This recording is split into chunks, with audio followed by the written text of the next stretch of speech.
El siguiente artículo que les voy a leer, de Jaime Bailey, podría perfectamente titularse Historia de una enemistad. Y de hecho retrata, yo creo que de manera clara, la decadencia moral que está arraigada en el orgullo moderno. Porque de esto se trata, este artículo se trata del orgullo, del ego. ¿M? Algo que está muy presente en nuestra sociedad y contra lo cual deberíamos de luchar cada cierto tiempo, porque todos somos parte de eso, ¿no? Y es propio de los personajes principales de esta historia porque ambos se consideran liberales y más que eso, no solamente lo dicen, sino que además actúan con autodeterminismo liberal. Ambos son egoístas, ambos carecen de humildad y ambos son esclavos de sus propios egos. Pero luego voy a analizar un poco la estructura del el fondo, para comenzar, el fondo del artículo y luego la estructura del artículo. Vamos a leerlo porque además el artículo en sí mismo es sabroso y es interesante. Se llama Jaime Bailey, Vargas Llosa y sus dos mujeres. Allá el título es sugerente. El escritor de capa caída, Berkeley, y el fogoso conspirador político Álvaro Vargas Llosa se encuentran casualmente en un restaurante. Se ven a la distancia con frialdad o con desdén o con rencor. No se saludan. ¿Por qué no se saludan si fueron grandes amigos? Porque hace 15 años dejaron de ser amigos. ¿Por qué dejaron de ser amigos? Cada uno tiene su propia versión del modo penoso en que aquella amistad se arruinó.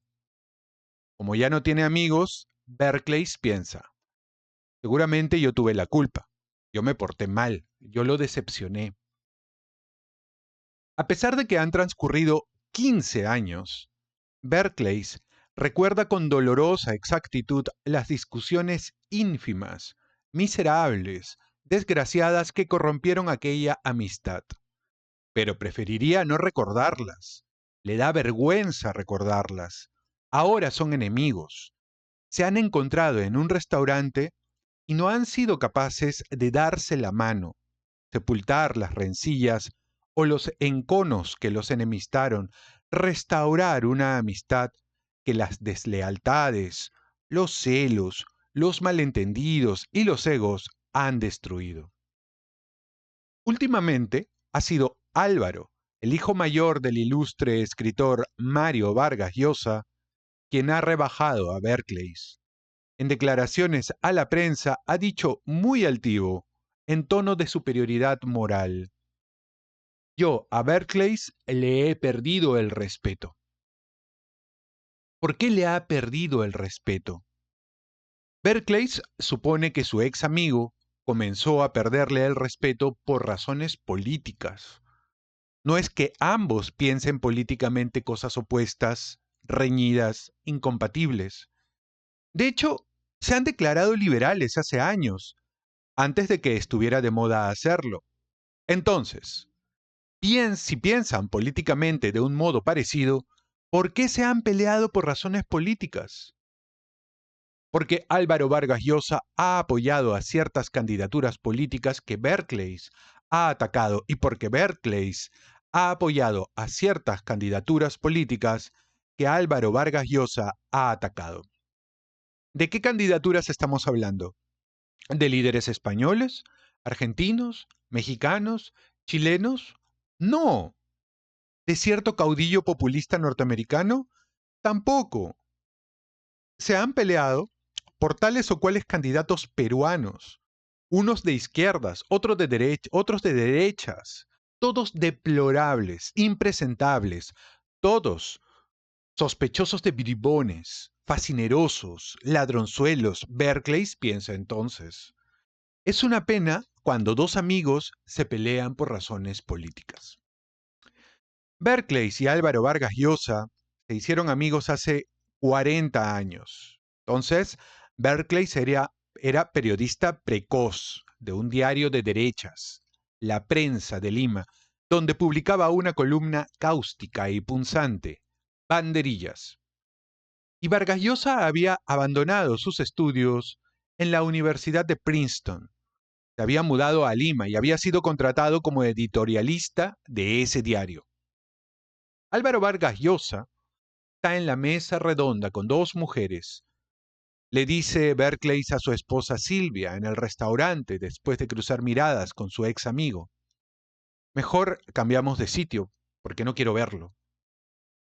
Mientras Vargas Llosa habla a gritos, apasionadamente, una voz algo chillona y autoritaria, que se distingue sobre los murmullos comedidos de los comensales y revela lo seguro que está de poseer siempre la razón, Berkeley se pone de pie, cambia de sitio y se sienta de espaldas a quien fue su amigo y ahora es su enemigo. ¿Qué ha hecho para que Vargas Llosa no lo respete y hasta lo desprecie? ¿Y Berkeley respeta todavía a Vargas Llosa? Sí, lo respeta. No es su amigo, no quiere hablar con él, pero lo respeta. ¿Por qué lo respeta? Porque se ha enamorado de una mujer muy guapa, libanesa, que lo acompaña aquella noche en el restaurante, porque habla un inglés perfecto, sin acento, porque no se sabe bien en qué trabaja, pero se da la gran vida, porque es inteligente y combativo, y por lo general defiende ideas inteligentes con espíritu combativo. Qué pesado, Álvaro, le dice Berkeley a su esposa Silvia en voz bajita, conspirativa. Qué manera de hablar a gritos. Fueron grandes amigos cuando el padre de Álvaro fue candidato presidencial. Siguieron siendo grandes amigos después de que el padre de Álvaro perdiera las elecciones y se hiciera español. Fueron amigos y vecinos durante años en Miami cuando Álvaro estaba casado con Susana y Berkeley con Cassandra. Fueron tan amigos que Berkeley le cedió un programa de televisión a Álvaro cuando éste se quedó sin trabajo. Tan amigos que Álvaro le presentó a Berkeley una novela, La noche es virgen, en Barcelona, ocasión en la que dijo: Berkeley es un impostor, un simulador. Nadie sabe bien quién es y creo que él tampoco lo sabe. Aquella amistad que parecía incorrumpible se robusteció cuando Álvaro, fiel a su vocación política, se volcó a apoyar, gastando una parte sustancial de sus ahorros, a cierto candidato presidencial al que Berkeley desde la televisión también respaldaba.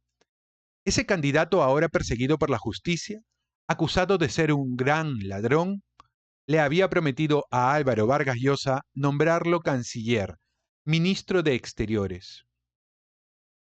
Cuando Berkeley denunció en la televisión que ese candidato, con aires de rufián, se negaba a reconocer a su hija biológica de 14 años y entrevistó a la niña y a su madre y anunció que dejaba de apoyar a ese candidato acanallado, Álvaro Vargas Llosa, desafiando a su padre Mario, el ilustre escritor, hizo algo notable que muy pocos conspiradores políticos harían. En vísperas de ganar las elecciones, de llegar al poder, de ser ministro de Exteriores o de lo que le viniera en gana, mandó al carajo a su líder. Denunció en el programa de Berkeley las trapezerías, los embustes y las corruptelas de su líder y le retiró públicamente su apoyo. Debido a ello se peleó con su padre, Mario. Dejaron de verse y hablarse 2 años. Álvaro se refugió en Oakland, California, y los adulones y escuderos del presidente rufián, al que Mario seguía apoyando, lo enjuiciaron y trataron de meterlo en un calabozo. No era la primera vez que padre e hijo peleaban. Se habían enfrentado cuando Álvaro abandonó sus estudios en Princeton y Mario lo echó de la casa familiar en Lima. ¿Te parece que debería acercarme a su mesa y saludarlo?, le preguntó Berkeley a su esposa. No, responde ella. Te arriesgas a que no te salude, a que te haga un desaire. Triste y pensativo, Berkeley dice: los amigos, si de verdad son amigos, no están para respetarse por razones éticas, sino para quererse aún si dejan de ser respetables. A los amigos uno los quiere, no por sus virtudes, sino, sobre todo, por sus defectos. pero de inmediato piensa, si yo fuera un buen amigo tendría amigos. Si he perdido a todos mis amigos, a todos, es porque soy un mal amigo, un pésimo amigo. No solo se parecen Berkeley y Vargas Llosa en sus ideas liberales, ambos son individualistas, en grado sumo, egoístas, sin culpas religiosas, capitalistas ansiosos de expandir sus capitales. Como son tan egoístas, como están embriagados de ser ellos mismos, como están encantados de conocerse a sí mismos, ninguno parece dispuesto a dejar el ego de lado, tener un momento de humildad y saludar al otro.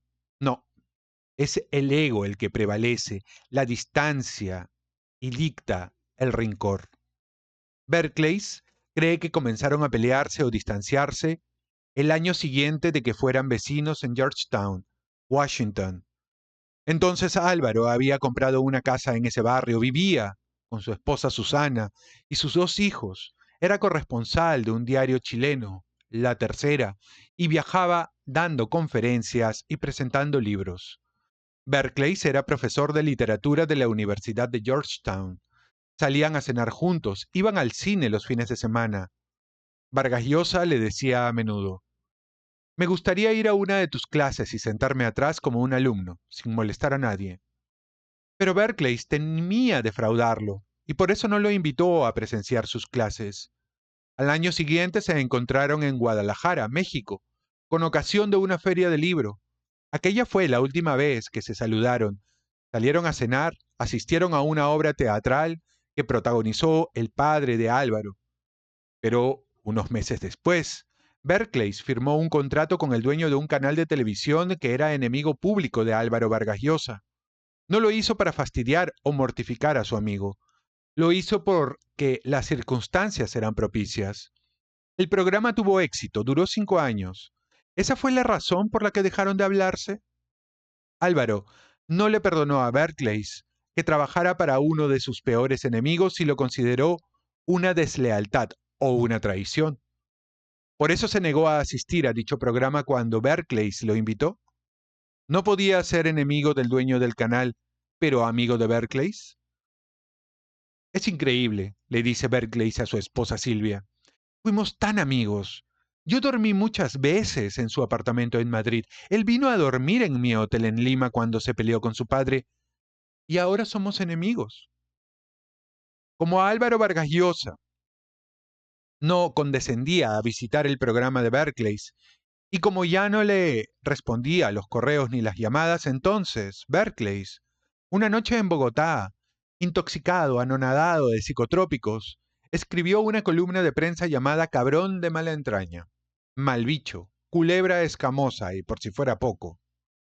Con su cara de intelectual sabiondo y estreñido, Álvaro Vargas Llosa se ha nombrado presidente moral del mundo y Dalai Lama del liberalismo global.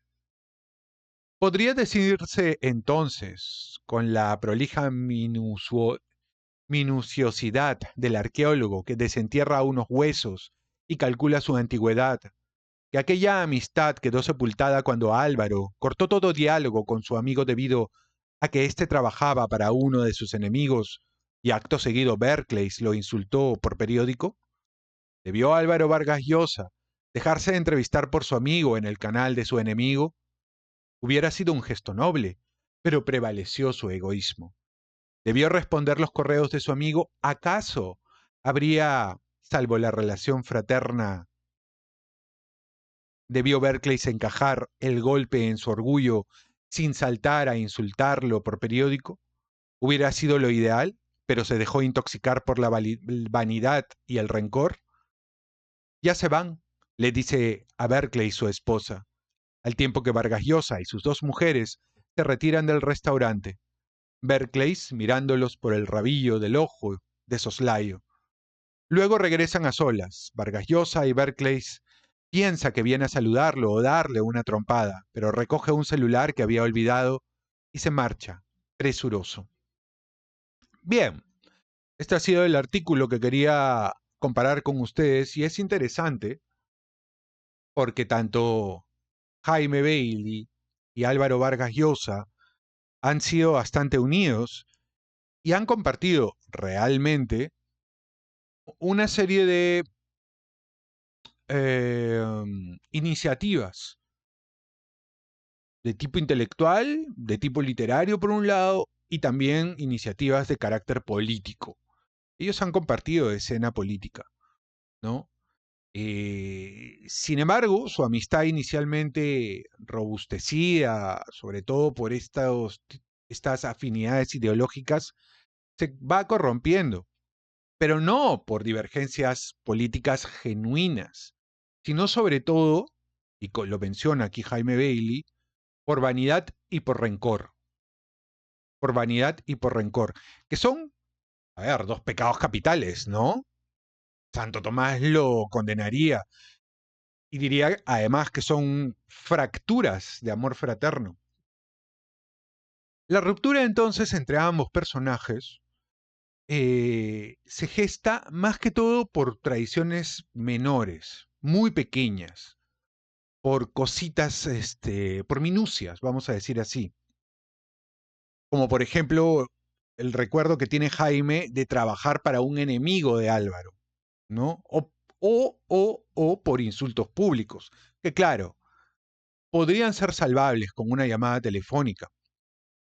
En ese sentido, ambos están despojados de cualquier tipo de caridad cristiana.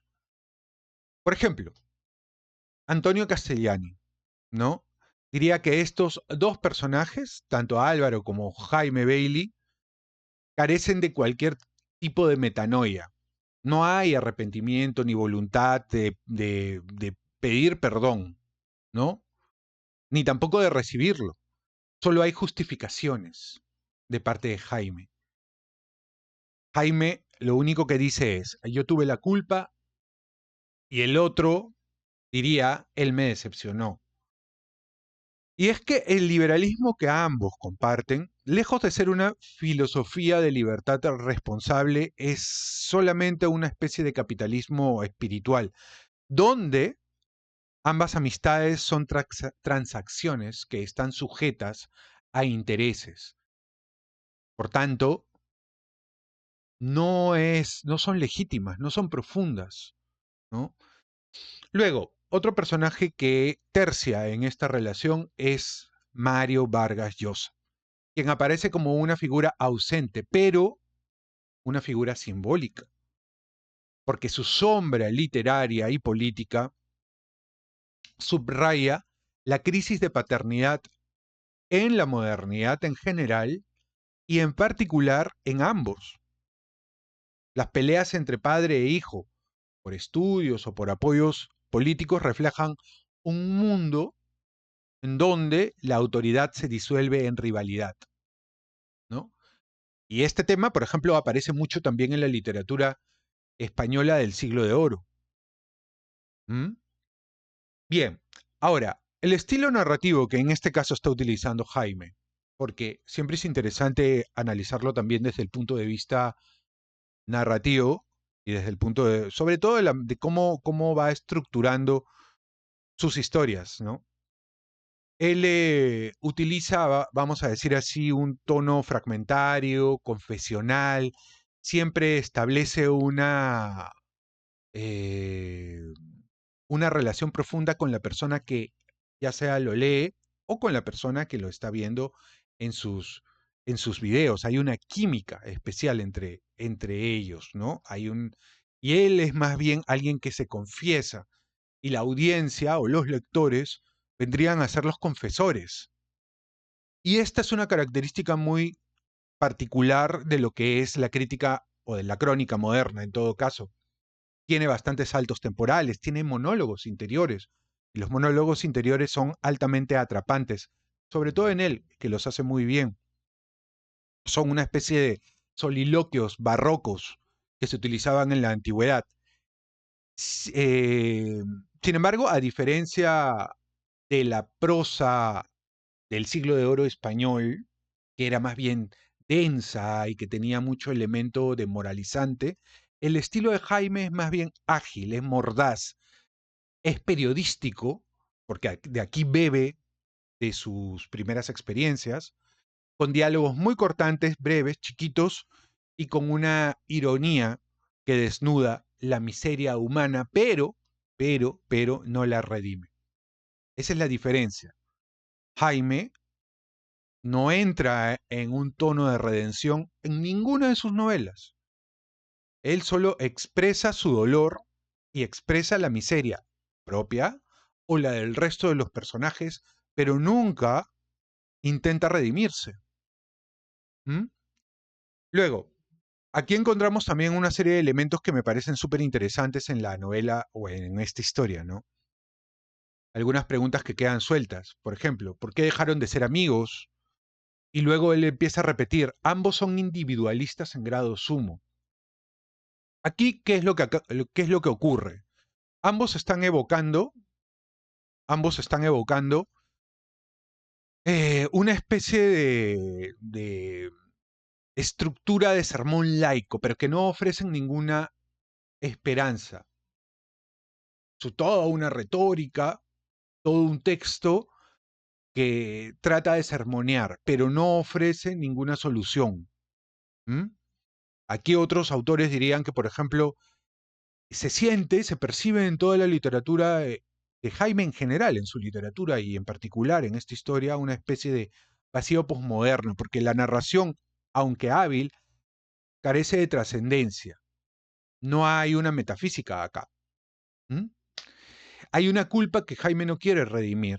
Solo hay una vergüenza estéril. Es como un aquelarre de egos. Es algo así diría, por ejemplo, Chesterton, que además habría satirizado y le habría impregnado un humor negro. Cuando Jaime habla de cabrón de mala entraña, intelectual sabiondo, y habla de Mario o de Álvaro Vargas Llosa como alguien que tiene una voz chillona y autoritaria, sí, es un estilo parecido al de Quevedo, pero carece de una profundidad metafísica. ¿Mm? Son golpes bajos, pero no son caricaturas que tengan el objetivo de moralizar. ¿Mm? No quiere dejar allí una impronta moral. Se queda solamente en la caricatura, ofrece la caricatura para que el resto de la gente con quien él ya ha establecido conexión se pueda juntos reírse, ¿no? Ahí hay una banalización del lenguaje. Y bueno, el artículo es parte de lo que es la modernidad. Jaime es muy moderno y cuando me refiero a moderno me refiero a en términos intelectuales o ideológicos, ¿no? Es muy líquido, son estas relaciones que vienen y van. Y él es consciente de que son relaciones pasajeras. Todas sus relaciones, salvo con Silvia tal vez, son relaciones muy líquidas. Ese es un concepto que utiliza Bauman, ¿no? Amistades que se disuelven en ideologías, en lealtades vendidas al mejor postor, en la religión del ego, donde el respeto se confunde con sumisión. ¿Mm? Desde la tradición tomista, ambos personajes anteponen su amor propio al amor por el prójimo. Y por eso es que Jaime luego dice, yo debo haber sido un mal amigo para todos los demás, porque él siempre antepone su amor propio, su ego, su yo. Y se lamenta, pero solamente se queda en el lamento. No hay una intención de redimirlo o de solucionarlo. De ahí que él mismo cae en una asedia, que es una especie de tedio del alma, que impide a que él se pueda reconciliar. En ese sentido, eh, no hay un cultivo de virtudes, ¿no? En Jaime, en términos de su literatura. Bien, eso es un poquito lo que he podido analizar y extraer de esta historia, que no deja de ser interesante, porque Álvaro es un personaje al cual se le ha criticado mucho por vivir, entre comillas, a la sombra de su padre Mario Vargas Llosa, ¿no? Y ese es un tema que también tienen en común. Mario Vargas Llosa tenía un padre muy vertical y violento, pero Mario también ha sido un padre vertical y también violento, ¿m? Que le metió en algún momento un puñete a su propio hijo, ¿no? Y esto lo relató Jaime Bailey también. Entonces, ese elemento también los une, también los conecta. Muy bien, ya lo analizamos. Déjame tu comentario. ¿Qué es lo que tú piensas sobre esta relación entre Álvaro Vargas Llosa, Jaime Bailey? Si ustedes empiezan a mirar transversalmente, muchas de las historias de Jaime tienen el mismo desenlace en relación con sus seres queridos o sus amigos. Nos vemos en el siguiente video. Espero que les haya gustado. Chau, chau.